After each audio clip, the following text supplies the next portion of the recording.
Aprender sobre histología. La histología es el estudio de los tejidos.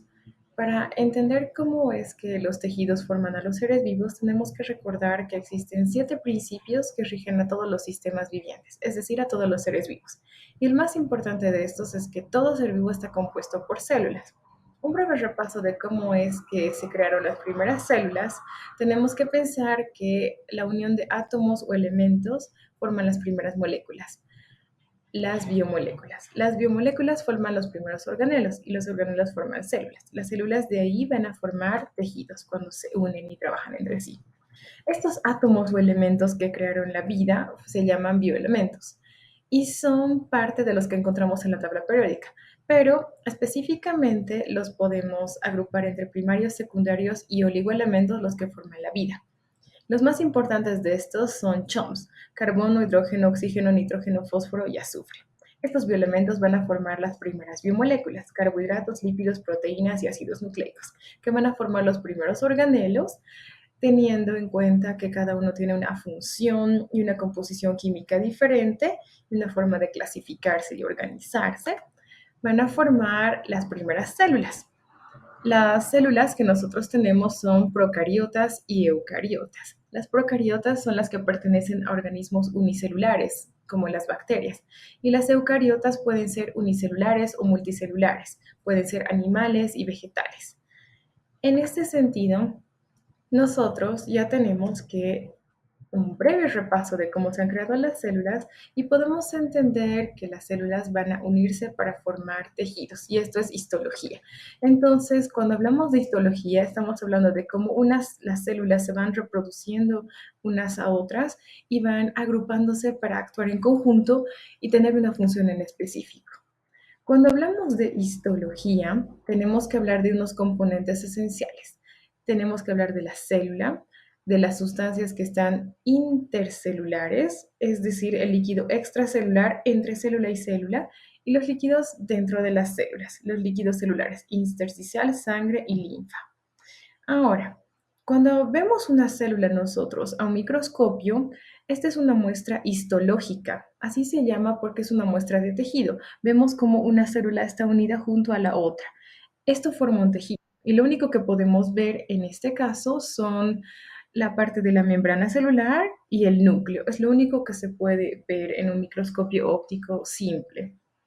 Cuando nosotros estamos hablando, pero de los componentes de un tejido, tenemos que enfocarnos en el líquido extracelular, porque hemos dicho que la unión de células forma tejidos. Entonces, ¿qué es lo que contiene este líquido extracelular entre célula y célula? Tiene oxígeno para que las células respiren, tiene glucosa, que es alimento, ácidos grasos que forman grasas, aminoácidos que forman proteínas, la glucosa forma carbohidratos. Tiene todos estos nutrientes para que la célula funcione. Además, cuando nosotros estamos hablando de líquidos celulares en sí, tenemos que reconocer 3 tipos de líquidos: intersticial, la sangre y la linfa. ¿Qué es el líquido intersticial? El líquido que está entre las células. ¿Está bien? Cuando hablamos de líquido intracelular es el que está dentro, intersticial es entre células.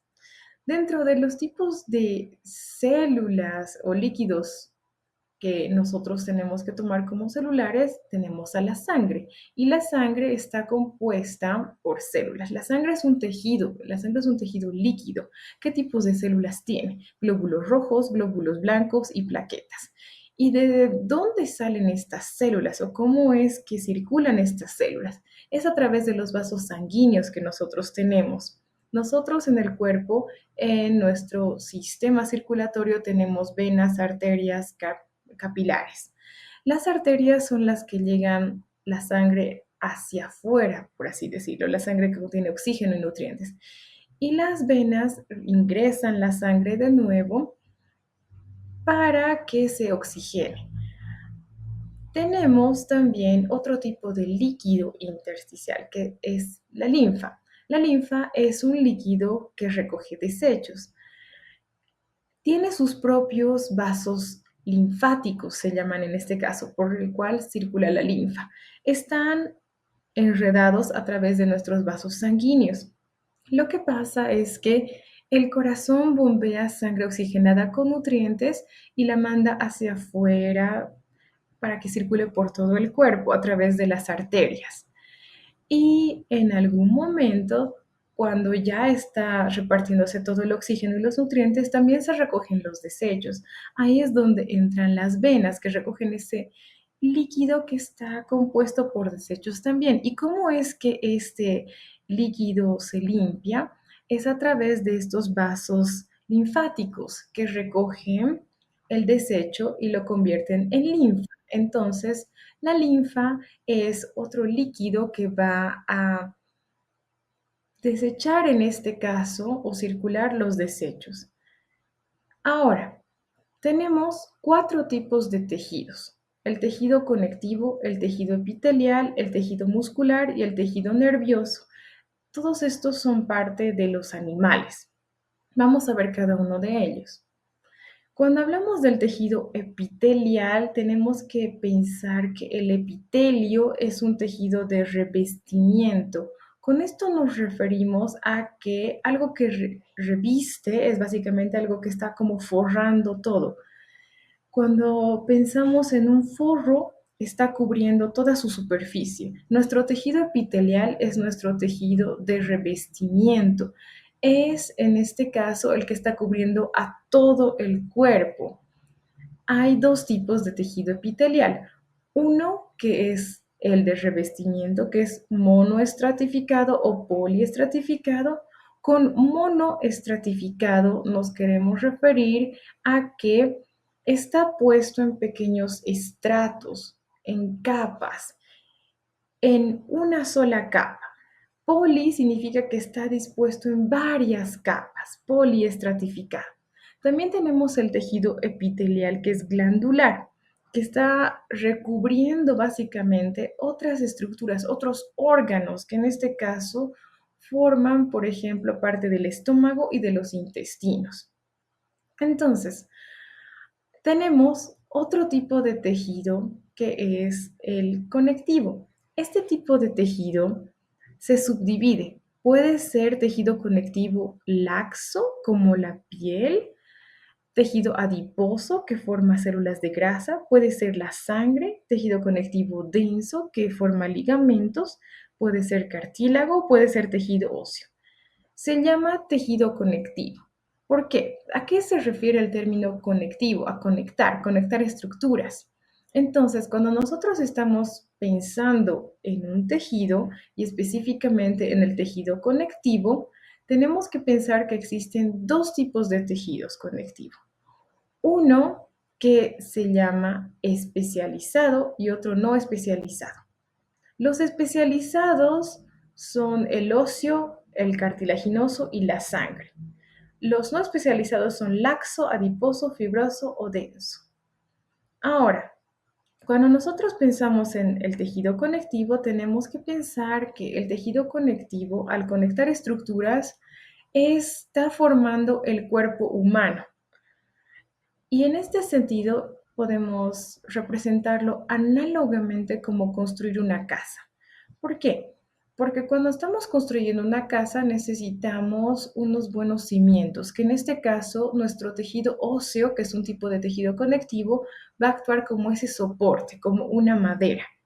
Pero ¿cómo unimos las maderas? ¿Cuál es la que nos permite en este caso hacer movimiento? Cuando tenemos las maderas que están unidas mediante estructuras, ¿verdad? ¿Qué tipo de estructuras nos permiten a nosotros tener movimiento?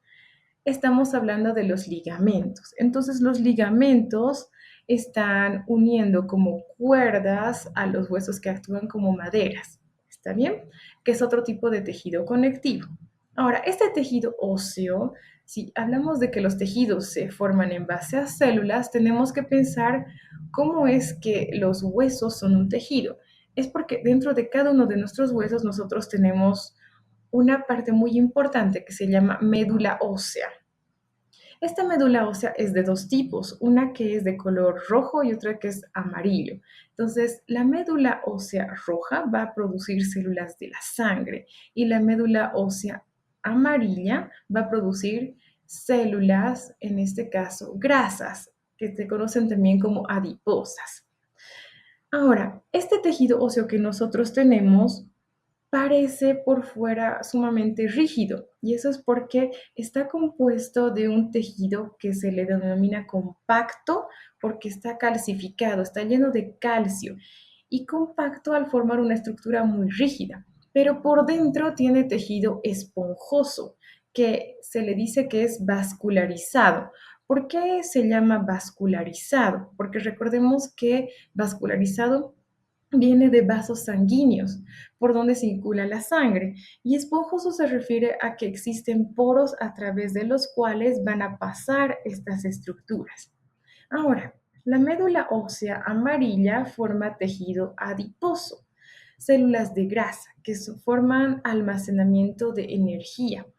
Estas grasas pueden ser de dos tipos, blancas y marrones. Las células blancas adiposas nos ayudan, en este caso, de diferentes formas, como para almacenar energía a largo plazo. Y en nuestro cuerpo la conocemos como triglicéridos y colesterol. En cambio, las grasas marrones nos ayudan con la termorregulación, que se refiere a la forma en la cual nosotros vamos a regular nuestra temperatura interna. Las células de grasa se conocen mejor como adipocitos y estos adipocitos, como habíamos visto, pueden ser blancos. Este tejido adiposo, por ejemplo, es el que se encuentra debajo de nuestra piel. Estas son capas de piel. Esta es la primera capa de piel que se llama epidermis. Esta es la siguiente que es la dermis y luego está este tejido adiposo o hipodermis, tejido de grasa, que nos sirve para qué en este caso? Para protegernos. Todo tejido graso sirve como protección cuando hablamos de tejido adiposo blanco, porque es como un colchoncito que va a evitar que los golpes penetren tan fuertemente, va a proteger a cada órgano. Y el órgano más grande del cuerpo es la piel. Cuando hablamos nosotros de la grasa que es marrón, tenemos en nuestro cuerpo lugares específicos donde existen depósitos de estas grasas marrones. ¿Está bien? Que podemos ver en esta imagen. A medida que vamos creciendo se van volviendo más localizados. ¿Y por qué es esto? Porque nos sirven para regular nuestra temperatura, mantener nuestra temperatura corporal. Nosotros como seres humanos tenemos que mantener nuestro cuerpo dentro de los 34 a 36 grados centígrados, porque si no, las células empiezan a morir.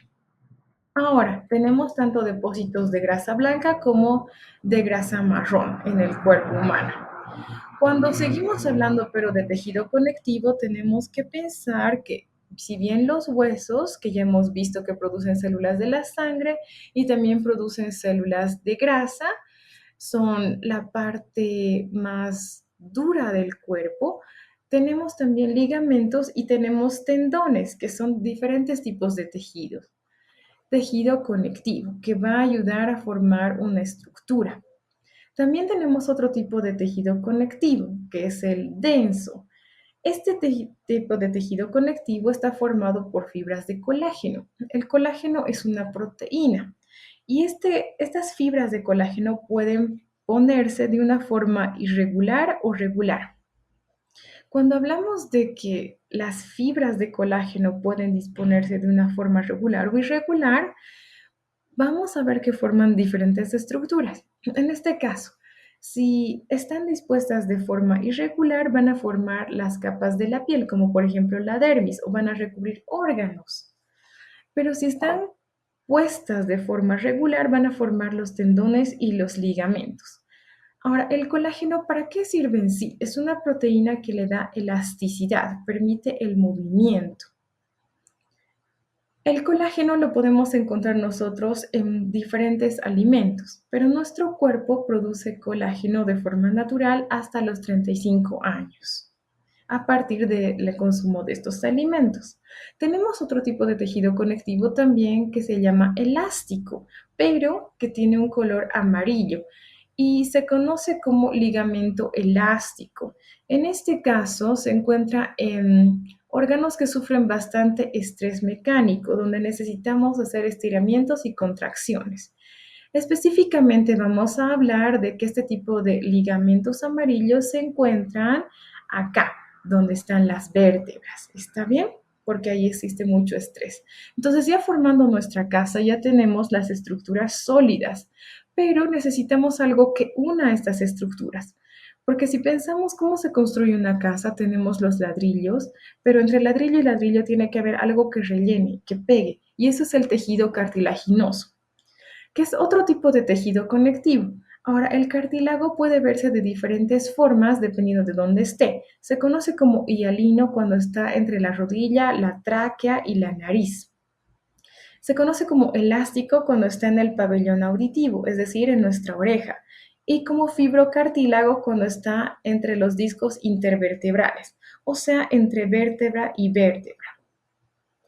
También tomemos en cuenta que la sangre es un tipo de tejido conectivo. La sangre es un tipo de tejido conectivo especial, porque en este caso a veces estamos acostumbrados a pensar en un tejido como algo más sólido y la sangre es un tejido líquido y su origen está en la médula ósea roja, como ya habíamos visto.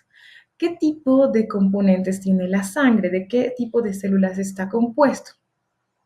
Tenemos glóbulos rojos, glóbulos blancos y plaquetas, pero además tenemos otra porción líquida que se llama plasma. Este plasma contiene agua, iones, proteínas, nutrientes, desechos y otros gases. Ahora, ¿para qué nos sirven cada una de estas células de la sangre? Los glóbulos rojos, blancos y las plaquetas. Los glóbulos rojos sirven para transportar oxígeno y nutrientes. Las células blancas o los glóbulos blancos para la defensa del cuerpo y las plaquetas para la cicatrización y coagulación de las heridas. Repasando, la sangre tiene dos partes, una que está compuesta por células y otra que está compuesta por plasma, ¿verdad? Es un tejido conectivo que conecta estructuras. Pasando de los tejidos conectivos, tenemos el otro tipo de tejido animal, que es el tejido muscular. Nuestro tejido muscular está compuesto por otro tipo de células que tienen una forma mucho más alargada y son responsables de movimiento. Solo como curiosidades, en los jóvenes, los músculos, su tejido muscular representa aproximadamente el 40 o 50% de su peso corporal y en los adultos desciende al 30% del peso corporal. Esto es porque a medida que nosotros vamos envejeciendo, las cosas ya no funcionan como antes. Entonces, las células ya no se van reemplazando de esa misma forma. ¿Está bien? Ahora, existen tres tipos de tejidos musculares: los lisos, estriados y los cardíacos. Cuando hablamos de tejido estriado, también se conoce como tejido esquelético y se encuentra solo en extremidades. Y en este caso, las células están dispuestas de una forma alargada, pero además de eso están en fibras que van a formar estas estructuras que nosotros conocemos como músculos y que nos permiten el movimiento. Ahora, cuando hablamos de un tejido muscular liso, sus fibras van a ser lisas. En este caso, van a ser bastante delgadas y van a estar recubriendo estructuras como, por ejemplo, todos los órganos del sistema digestivo y los vasos sanguíneos. Tenemos que la disposición de las células en el tejido muscular liso es de esta forma. ¿Para qué? Para que facilite el movimiento, pero es otro tipo de movimiento, es un movimiento como cuando nosotros estamos tragando algo para comer, ¿verdad? Eso se llama la deglución, ese tipo de movimiento, no el mismo tipo de movimiento que cuando estamos hablando de el tejido esquelético, que son de contracciones. Ahora, el tejido muscular cardíaco va a ser un intermedio entre los otros dos tipos de tejido y se va a encontrar recubriendo al corazón. Le va a permitir esta contracción. Este tipo de tejido se conoce mejor como miocardio. Ahora, en nuestro cuerpo nosotros tenemos diferentes tipos de músculos. Todos nos permiten el movimiento, pero existen diferentes tipos de tejido para cada sección, como acabamos de ver. El otro tipo de tejido animal que nosotros tenemos es el tejido nervioso. El tejido nervioso es sumamente complejo porque su función es recibir, analizar, generar, transmitir y almacenar la información que está proviniendo del exterior hacia el interior del organismo, ¿no? Entonces, este tejido va a estar compuesto por dos tipos de células especiales que se llaman neuronas y se llaman células gliales. ¿Cuál es la función de las neuronas? Las neuronas van a transmitir la información y las células gliales se van a encargar de la protección. Ahora, una neurona es una célula nerviosa que forma, ¿qué cosa? Tejido nervioso. Y tiene una estructura especial. Parece una estrella. En este caso, estas ramificaciones le ayudan a comunicarse con otras neuronas. Las neuronas están ramificadas y esas ramificaciones se llaman dendritas. Estas dendritas son como las vías de comunicación de una neurona a otra. ¿Para qué? Para transmitirse mensajes. Y las células gliales que hemos visto están en medio de esas neuronas, también son ramificadas, pero se encuentran ahí para proteger la comunicación entre neuronas. ¿Cómo se comunican las neuronas? Mediante un proceso que se llama sinapsis, en el cual van a enviarse la información de un lugar a otro.